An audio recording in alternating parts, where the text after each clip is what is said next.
Hola a todos, en este video les explicaré qué es el Right to Try, o según el ordenamiento jurídico colombiano, el derecho innominado a ser intentado. Es definido por la Agencia de Alimentos y Medicamentos estadounidense, o FDA por sus siglas en inglés, como otra forma para que los pacientes que han sido diagnosticados con enfermedades o condiciones potencialmente mortales, que han probado todas las opciones de tratamiento aprobadas y que no pueden participar en un ensayo clínico, accedan a ciertos tratamientos no aprobados. Es incorporado en Colombia mediante la sentencia de la Corte Constitucional T057-2015, creando una excepción a la Ley 1751 del mismo año que contempla la imposibilidad de acceso a tratamientos experimentales. La inclusión de este derecho no ha sido pacífica en Colombia precisamente porque antes de la sentencia T057-2015 la tendencia de la Corte Constitucional era negar tratamientos experimentales, ya que constituían, por un lado, incertidumbre respecto de su resultado y por otro, altos costos para el sistema de seguridad social integral, específicamente para la seguridad social en salud.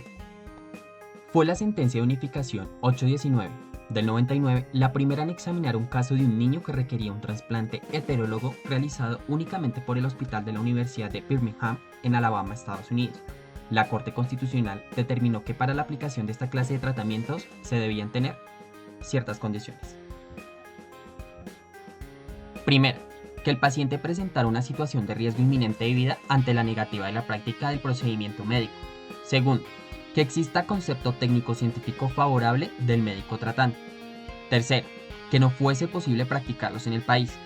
Cuarto, que el Ministerio de Salud o en su caso la EPS escogiera la entidad en el exterior que debiera hacer el procedimiento. Y quinta, que la eficacia del procedimiento estuviese científicamente acreditada. Al existir un alto grado de incertidumbre, la Corte Constitucional no tuteló el derecho del accionante, manteniéndose así en sentencias como la T597-2001, la T1330-2005, la T418-2011 y la T180-2013. La Corte Constitucional en sentencia T1330-2005 analizó un caso similar al presentado en la sentencia T057-2015, dado que se trataba de un paciente en estado vegetativo, al cual su médico tratante le ordenó un trasplante de mucosa oftálmica de la médula espinal de carácter experimental. Tratamiento que se encontraba fuera del pozo. En el estudio del caso, la Corte Constitucional negó la tutela del derecho accionado porque su efectividad no había sido determinada con un nivel de certeza aceptable. La sentencia T057-2015 se cimenta en la ley Right to Try del estado de Colorado en Estados Unidos, aprobada el 17 de mayo de 2014. El caso analizado es el de una mujer que sufrió un accidente de tránsito que le ocasionó un estado vegetativo. El tratamiento experimental que su médico tratante señaló fue el de estimulación espinal epidural cervical. En el caso, la Corte Constitucional sostiene que dichos tratamientos deben estar excluidos, pero tal exclusión no puede desconocer el derecho de los pacientes a gozar de la integralidad de las prestaciones. A su vez, se señaló las subreglas aplicables a casos futuros, dejando claro que el Right to Try es únicamente pregonable de pacientes que se encuentran en estado de vegetación o de conciencia mínima. Debemos entender en palabras de la sentencia, por estado mínimo de conciencia, aquel subgrupo de pacientes con alteración severa de la conciencia, que no cumplen los criterios diagnósticos del coma o del estado vegetativo. La característica principal es que de forma eventual, es decir, no siempre, muestran evidencia discernible de conciencia. En cambio, el estado vegetativo persistente se trata de personas que mantienen sus funciones cardiovasculares, respiratorias, renales, termorreguladoras y endocrinas, así como la alternancia sueño-vigilia, pero que no muestran ningún tipo de contacto con el medio externo y ninguna actividad voluntaria.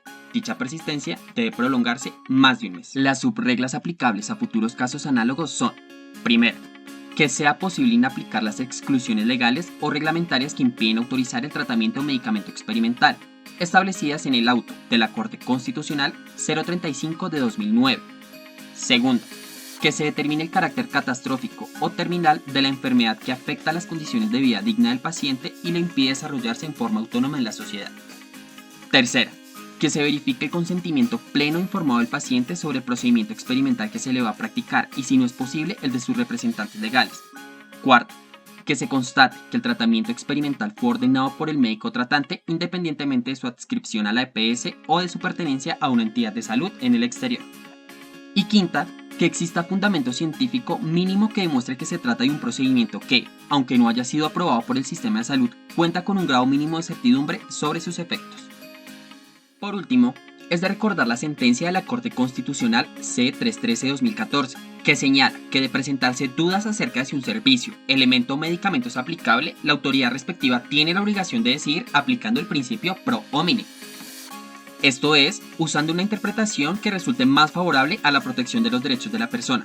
Es decir, que entre la posibilidad de denegar o admitir un tratamiento experimental, el juez debe preferir la visión hermenéutica que garantice un mayor margen de protección al derecho a la salud, y proceder a inaplicar la disposición o la norma que restrinja su alcance o su eficacia en el caso concreto. Muchas gracias.